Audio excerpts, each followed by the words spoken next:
So therefore, if you understand perfectly clearly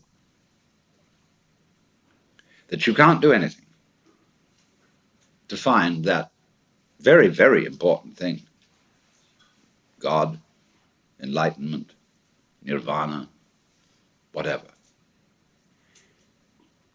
then what?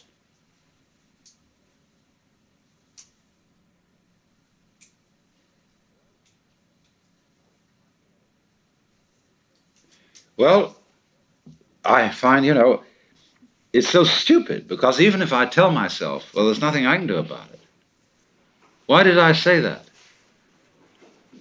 You see? Why did I say that? Why did I go out of my way to tell myself there's nothing I can do about it? Because in the back of my mind there was a funny little feeling that if I did tell myself that, something different would happen. See? All right. So even that doesn't work. Nothing works. Now, when absolutely nothing works, where are you? Well, here we are. I mean, there's this feeling of something going on. Now, the world doesn't stop dead when there's nothing you can do. There's something happening. Now, just there, that's what I'm talking about. There's the happening. When you are not doing anything about it, you're not doing anything about it, you just can't help it. It goes on despite anything you think or worry about or whatever.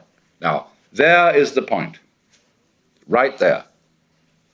And remember, although you will think at first that this is a kind of determinism, there are two reasons why it isn't. One, there is nobody being determined.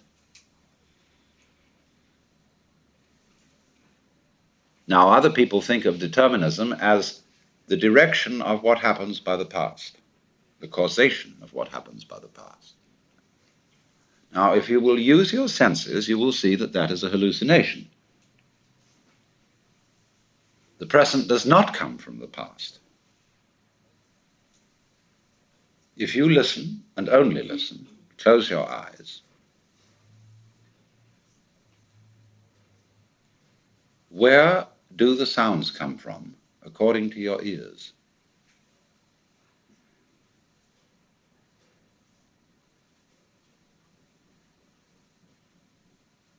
You hear them coming out of silence. The sounds come and then they fade off. They go like echoes, or echoes in the labyrinths of your brain, which we call memories. The sounds don't come from the past. They come out of now and trail off.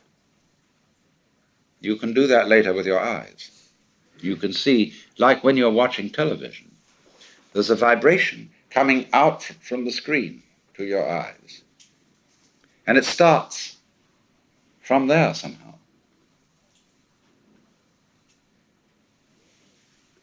Because we see the hands and then they move, we think that the movement is caused by the hands and that the hands were there before and so can move later.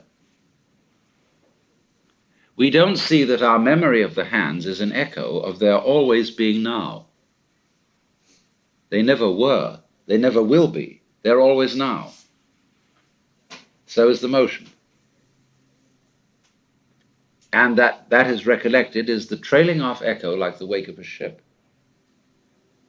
And so just as the wake doesn't move the ship, the past does not move the present, unless you insist that it does.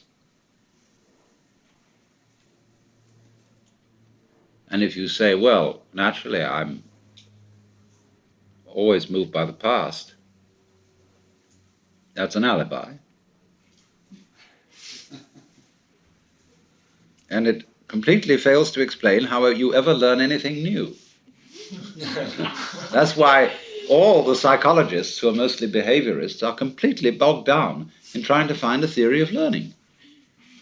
Because according to the theory of learning that we have, everything that new that you assimilate is really only learned when translated into terms of what you already know. So in that sense, learning becomes like a library which increases only by the addition of books about books already in it. A lot of libraries are indeed like that. So that's what we call scholasticism. So then, you become aware that this happening isn't happening to you because you are the happening. The only you there is what's going on. Yeah, feel it. And disregard these stupid distinctions that you've been taught. I mean, stupid relatively speaking. And feel it genuinely. When you feel it genuinely, you get down to rock bottom, all that isn't there. That's a game that's been erected on it.